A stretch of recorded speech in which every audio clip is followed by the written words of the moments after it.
All right, joining us now is Fox News Sunday host, the wonderful, the great Shannon Bream. Shannon, good to see you. So how do you see this story developing? Do you think that Jim Jordan is going to get all the documents requested? And are the American people going to learn the truth about this investigation into parents where there were claimed to be domestic terrorists? Yeah, I mean, anything is possible. Again, as the Attorney General said, you know, DOJ didn't use that language, but there are whistleblowers inside of the DOJ who said they did create a specific threat tag that were going to be used for parents that they thought had crossed a line. These whistleblowers claim that people also opened investigations into potential parents getting into trouble at state school board meetings or really pushing back or being very vocal. I think we all remember in this area in suburban Virginia outside of D.C., the meeting where this dad was taken down and dragged out. We later find out that he has come forward with allegations that his daughter had been raped by someone, and he was demanding and trying to get answers from the school board about their role in moving the student potentially to a different school and kind of covering up what had happened. So he has since been vindicated, and I think a lot of people look at those cases and say, if that's what they're talking about, this isn't okay. But as you point out, so many documents have been requested. Jim Jordan, now chairing the House Judiciary Committee, has requested documents on a whole lot of controversial issues, and they say they're going to keep fighting to get them. Shannon, I went back and read this original letter today, and it's been scrubbed, of course, off the National School Boards Association website, but it's all over the internet.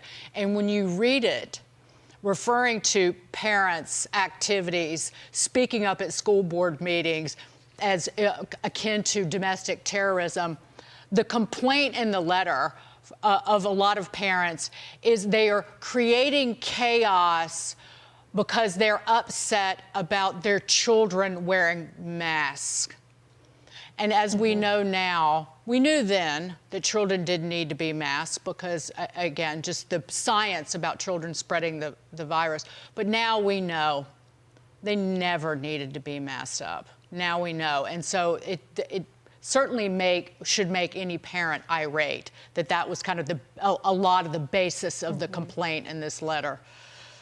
Yeah, and I mean, I have friends that, you know, some of them have kids in 3 different schools, 3 different kids, and they were really struggling during COVID about all of the working from home and the remote stuff not working and going in and demanding answers about how you're going to bring them back in and demanding answers about masks and everything else. So there were a lot of heated discussions, but I think what we all saw during COVID was that parents got even more involved or involved for the first time in what was going on in their classrooms. They were learning about content about what was going on in classrooms, but there were also these policies that they wanted to ask questions about and be able to engage with. In many cases, they were told that they were too disruptive and needed to stop with all the controversial questions. You know, Shannon, I think a lot of people would argue with the idea that there are real threats that were made by parents to school board members. They were voicing their opinion or frustration to Dagan's question about masks or what was being taught to their children. But it seems like in this situation, the FBI was doing all they could to be involved in really what would be a situation that local law enforcement would pick up. The FBI has real threats, allegedly, they're supposed to be looking out for, like keeping Americans safe, not going after parents at a school board meeting angry about how the schools are educating their children or what masks they're making them wear. Yeah, and we did see, certainly in some of these cases in the D.C. area, we did see local law enforcement very much involved. But this question about what the feds needed to do and who they needed to investigate, and again, you know, the whistleblower saying that there was a specific threat tag that went on some of these parents or were directed at them. What the FBI has said, what the DOJ has said, there were real threats. And we're all about stopping violence, not the First Amendment. People have a right to say what they want to say, as long as they're not advocating harm.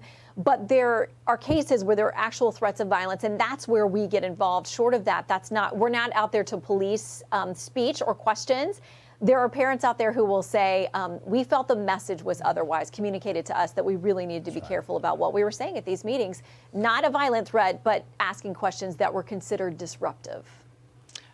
Moving on to this, Merrick Garland getting absolutely slammed over the coals for his actions on several topics today. Shannon, listen to Senator Ted Cruz demanding answers on Garland's efforts to protect the lives of Supreme Court justices. Has the Department of Justice brought even a single case under this statute? It's a yes, no question. It's not a give a speech on the other things you did. The job of the United States Marshals is to defend the lives So of the answer is no. is to defend the lives of the justices, and that's their number one priority. They have Why are you unwilling to say no? The answer is no. You know it's no. I know it's no. Everyone in this hearing room knows it's no. You're not willing to answer a question. Shannon, saintly Shannon.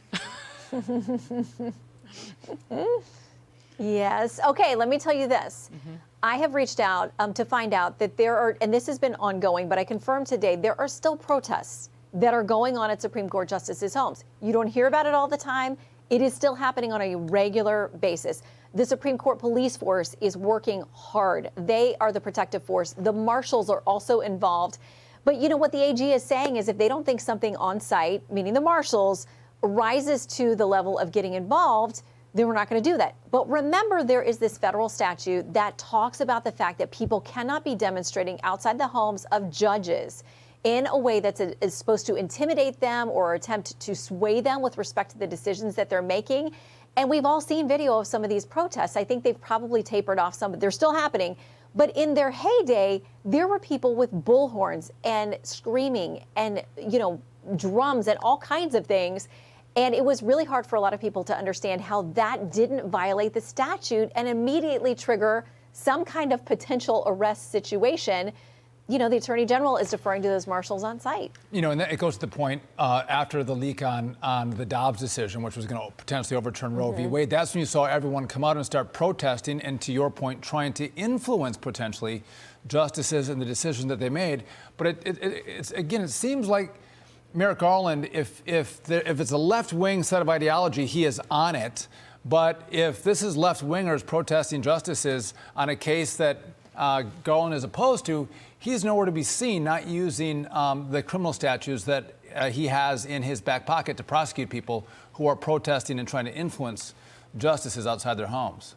Yeah, that's one of the criticisms he's had to meet head on, because also under discussion today, pro-life protesters who, SWAT teams or massive raids or something that seems like a little bit of an overreaction showing up at their homes. While we await more prosecutions on some of the attacks on pro-life clinics and those kinds of places, they say that is being done as well. But when the perception is out there that certain viewpoints are going to get more federal crackdowns than others, it leaves the Attorney General in a place where he's got to answer these questions. Some of them, as you guys pointed out, were very heated today. Right. And we're going to talk to Attorney General Ashley Moody from Florida about the kind of uneven, or what I'll say is asymmetric treatment of pro-life protesters and then those pro-abortion individuals who attack pro-life clinics. So, Shannon Bream. Thank you. Thank you Good so to see much. you guys.